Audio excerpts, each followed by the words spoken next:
Bonjour.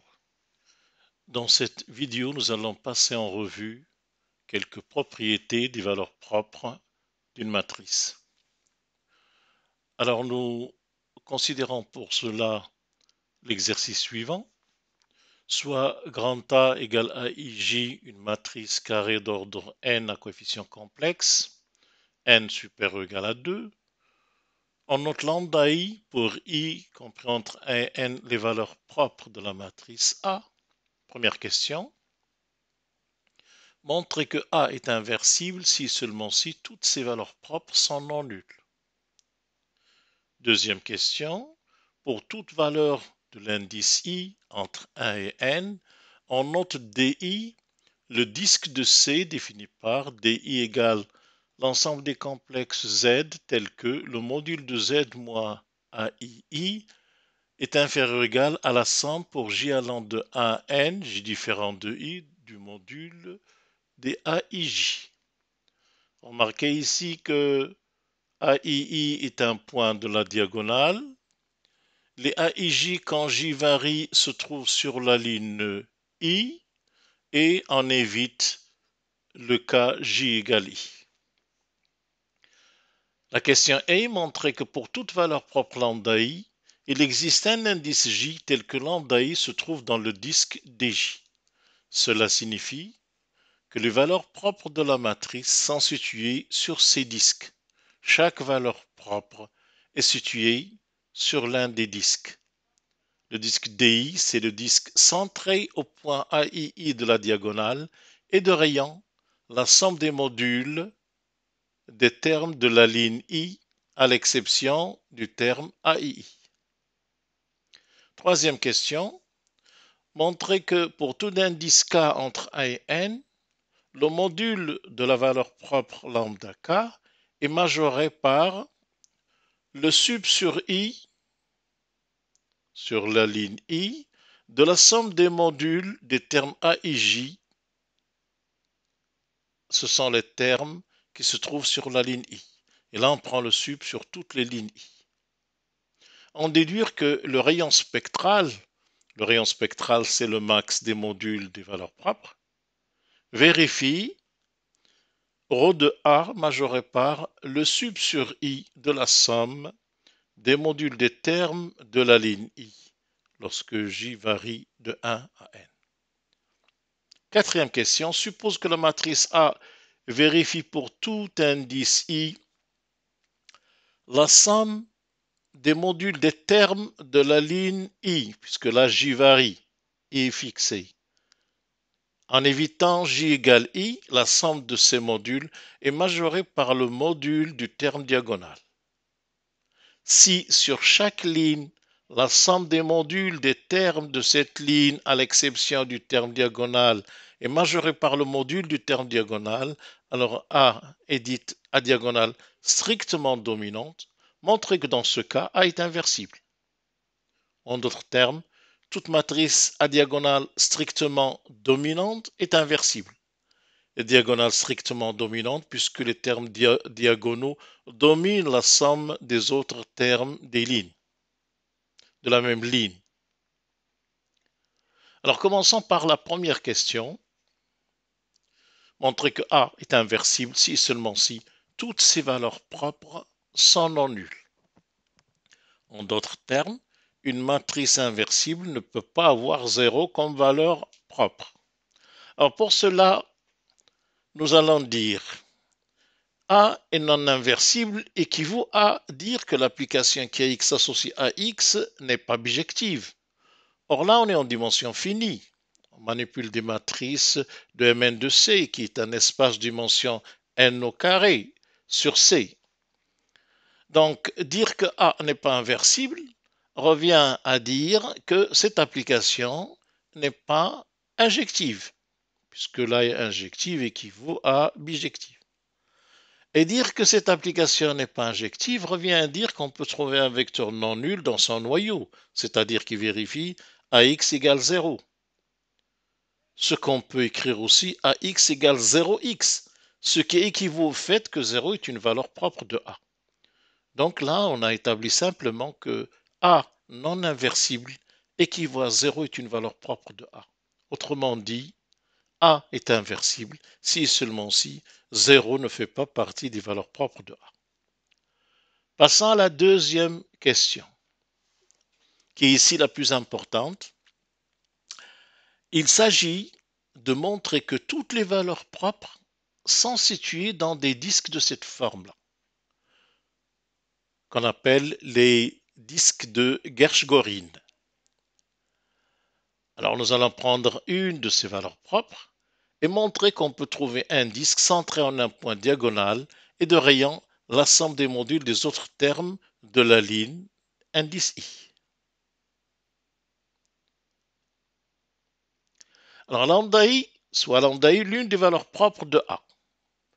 xi égale x1, x2, xn, transposé un vecteur propre associé à la valeur propre lambda I.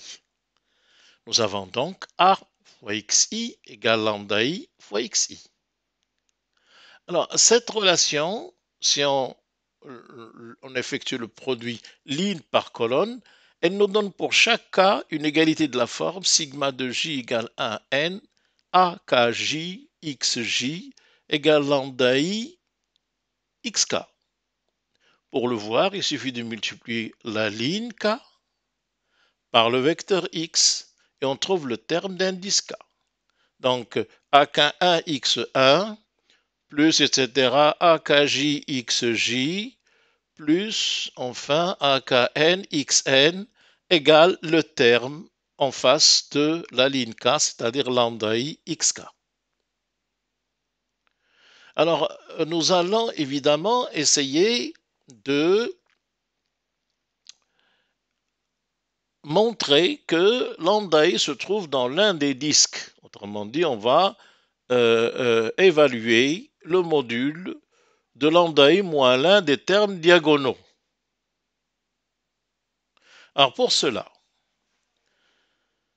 nous savons que on peut trouver un indice K0 tel que module de la composante x K0 du vecteur x représente le max, puisque c'est un ensemble fini.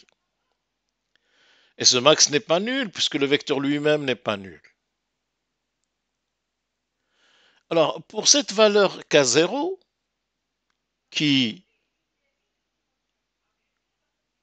pour laquelle le max est atteint, nous avons aussi la même relation.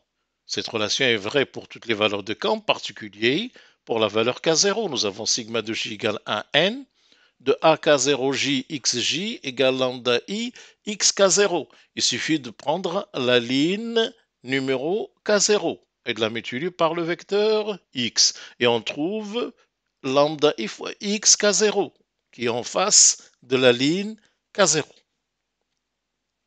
Alors ici, nous allons grouper les xk0 dans un même membre. Et on a un ici, multiplié par lambda i. Mais là aussi, puisque j va de 1 à n, il va passer par k0, donc il y en a un autre ici. Voilà. On va mettre lambda i fois xk0 et ak0, k0, lambda i moins ak0, k0 multiplié par x k0 ici. Ici, c'est x k0, bien sûr. Alors, excusez-moi. Donc ici, c'est un 0. Alors, je continue.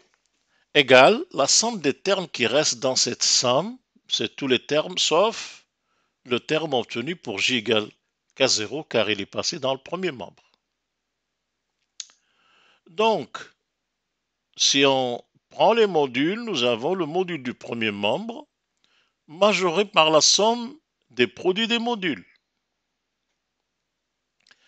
Module de lambda i moins a indice k0, k0, module de x k0, inférieur ou égal à sigma de j égale 1n, pour j différent de k0 naturellement, de module de a indice k0j fois module de xj. Alors on sait que module de x k0 représente le max. Et donc, on va diviser les deux membres par ce max, ce qui nous permettra de majorer tous les rapports qui sont là par 1. Donc, en divisant par module du xk0, on obtient module de lambda i moins a k0 k0 inférieur ou égal à la somme pour j allant de 1 n j différent de k0, module de a k0 j fois module de xj sur module de x k0. Or, ce terme est inférieur ou égal à 1.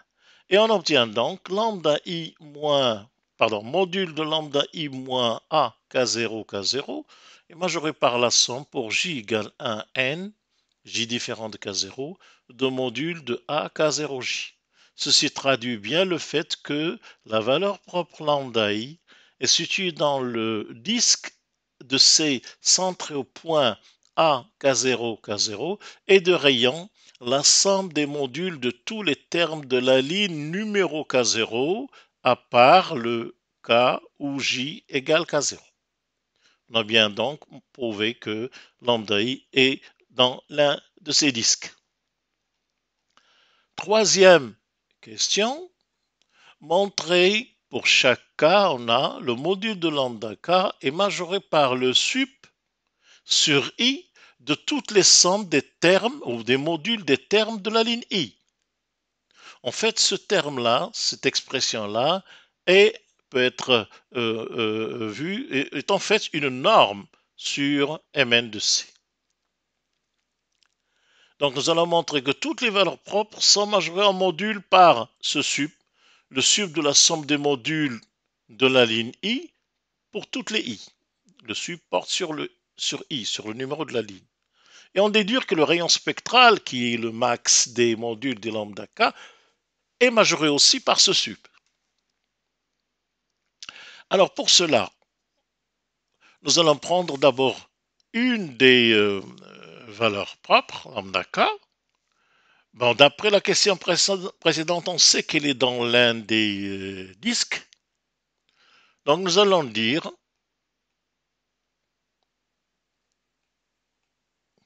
pour chaque valeur K, la valeur propre lambda K est dans l'un des disques précédents. Disons qu'elle est dans, soi-disant, le disque DI, par exemple.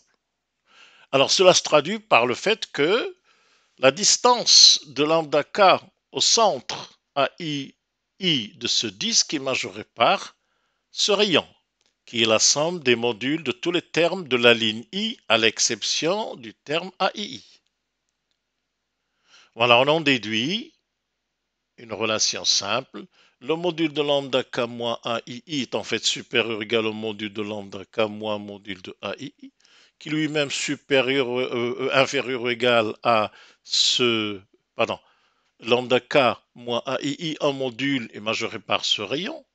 Et donc, le premier terme est majoré par le troisième, cela nous donne cette expression-là, dans laquelle on a module de lambda K moins module de AII majoré par la somme des modules des termes de la ligne I, puisque c'est J qui varie, pour J différent de I. Donc, on exclut le AII, qui est d'ailleurs dans le premier membre. Bon, on peut donc le mettre dans le second membre et enlever le différent qui est là, et on obtient quoi? On obtient un module de lambda K majoré par la somme de tous les modules de AII. Ici, J varie, I fixé. Alors, si on prend le sup sur I, on obtient une quantité plus grande, d'où on a bien démontré que le module de chaque valeur propre lambda K est majoré par le sup sur I de la somme des modules des termes situés sur la ligne I. Et bien sûr, en prenant le sup sur K, on a bien le rayon spectral, lui aussi, est majoré par cette quantité.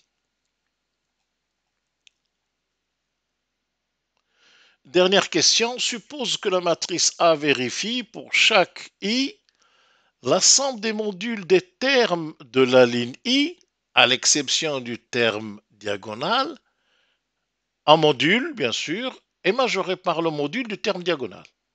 On a dit que A est alors appelée une matrice à diagonale strictement dominante et on se propose de montrer qu'elle est inversible. Alors on va partir justement de cette hypothèse-là, à savoir nous avons sigma de j égale 1 n, pour j différent de i, de module de aij, strictement inférieur à module de aii. Alors, module de aii, on peut l'écrire module de 0 moins aii. Supérieur à, on obtient 0 moins aii, supérieur strictement à cette somme. Alors, cette somme ressemble au rayon. Il s'agit de la somme des modules des termes de la ligne I à l'exception de aii. Cette écriture signifie que 0 n'appartient pas au disque de centre aii et de rayon, la somme pour j égale 1 n des modules de aij, j étant différent de i. En d'autres termes, 0 n'appartient à aucun des disques di. Et par conséquent, 0 n'est pas une valeur propre de A. Et donc, d'après la deuxième question, on a conclu que 0 n'appartient à aucun des disques, puisque